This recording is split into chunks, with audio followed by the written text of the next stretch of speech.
Superintendent Dr. Nolin presented her recommendation of the Newton Public Schools fiscal year 2027's $317.3 million budget. This is almost $3 million more than what she and Mayor Marc Laredo discussed previously.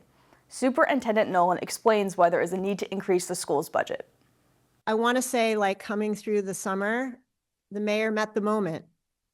The numbers that we said we were going to come through on, guided by a long-term plan and not knowing what was about to befall us, I almost fainted with that the number was the number in a good way. So we would have been able to work with that number and provide some Thrive improvements. So I want to say, first and foremost, there is not a villain to the story I'm about to tell you here, except maybe inflation. And I think that's probably a villain that's terrorizing many of our homes right now. So we were feeling really strong about this foundation, and that held strong till about the end of January, but some inflation and reductions from state funding kind of dashed the smooth budget dreams. So I want to tell you about that. So level service ended up not being 314, but being 317.3. And just let me be a teacher for a second. What is level service? I just want to tell people, ooh, where'd that slide go? Okay. So I don't know where it went. So 317.3 level service means that we are not making major programmatic changes. We are keeping the programs that we have. We are meeting the contractual obligations that we have. So unfortunately, despite the efficiencies identified, reducing by enrollment and just maintaining services, still getting the same amount of grant revenue, and we're at this 317.3 level service ask. That's a lot. That's a 6.7% increase, and that is outpacing even what our neighbors are receiving in Metro West here. So what changed? What happens from the end of December until now? Well, we already knew about our salaries, steps, lanes, and COLA. We've had a contract that's been booked for several years now, 3 years now, and we knew what that was. But those salaries do constitute a 5.85% increase in the budget alone.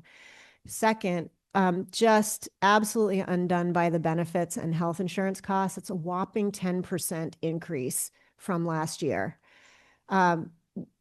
Also unexpected, the changes in Obamacare meant that additional folks came back on to Newton plans that had previously gone off because of changes that the whole nation is grappling with.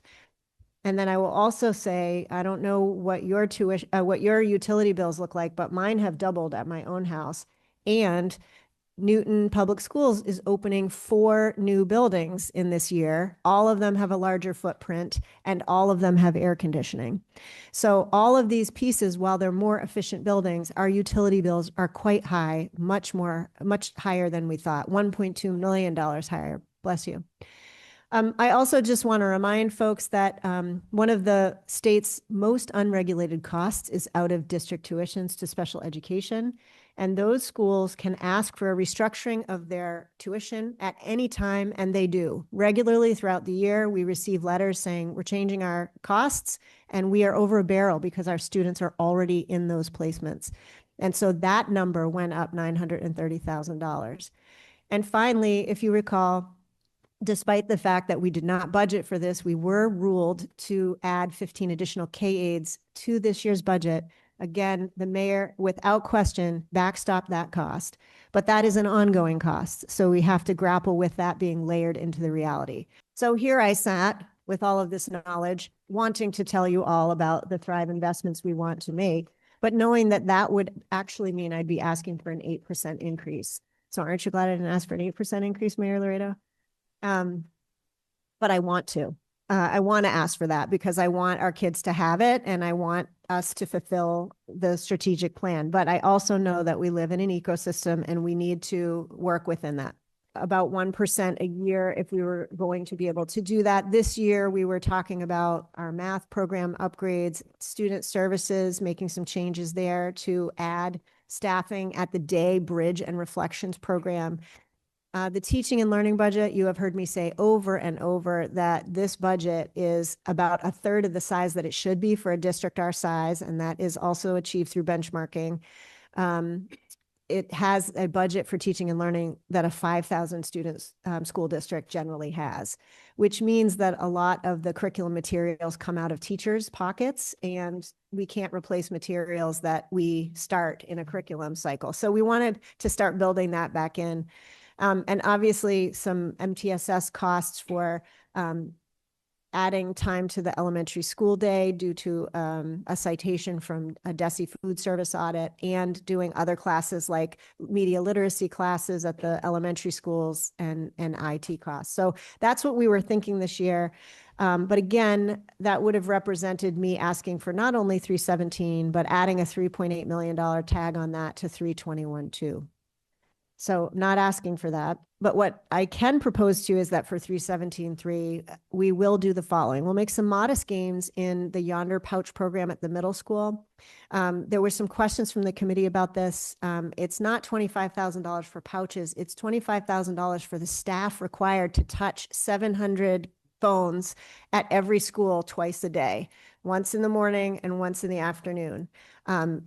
It's actually $200 per magnet, and then it's per unit cost for the pouches. But the kids don't just put them in the pouches and cooperate. There's like a checking mechanism that has to happen.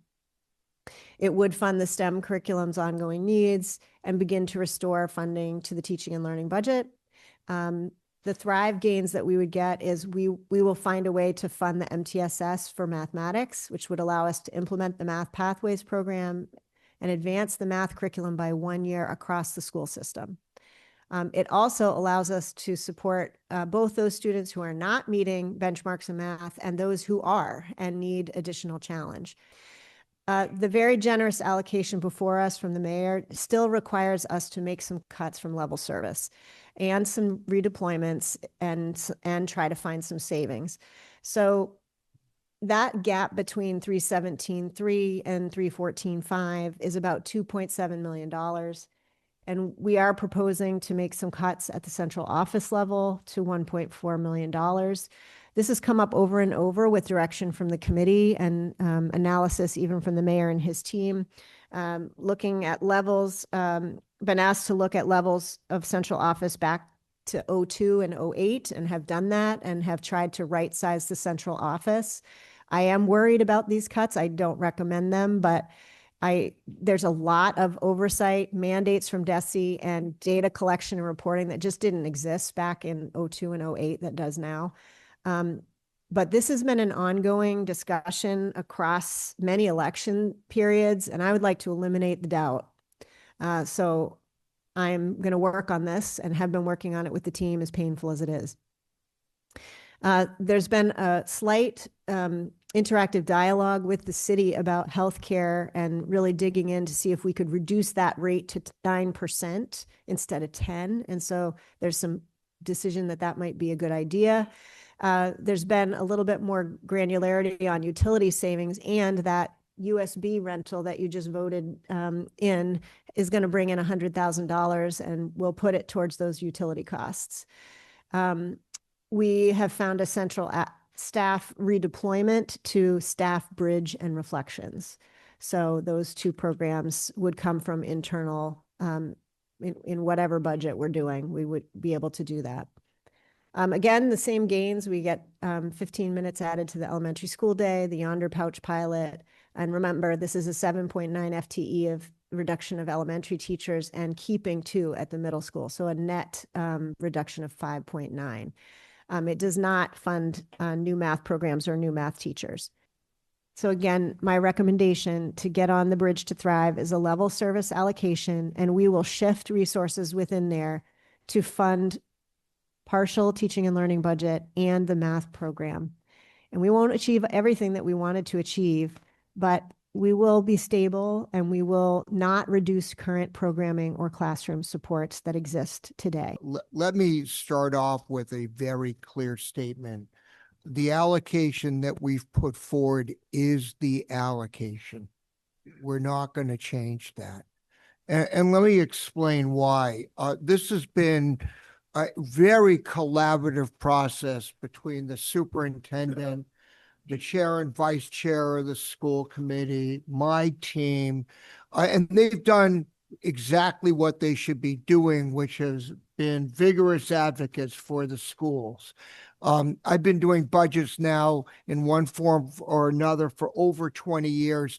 And there's always some tension between what the schools would like and the ability of the city to fund those desires. We all want as much money as possible to flow to our school system. But as I always say, there's no money tree at City Hall. It does not exist. And we are constrained by Proposition 2.5. And the city is giving the school department, as the superintendent acknowledged, a very significant portion of resources. I know the superintendent said this previously, but it's worth reiterating. It's actually over 7% increase from where we were last year.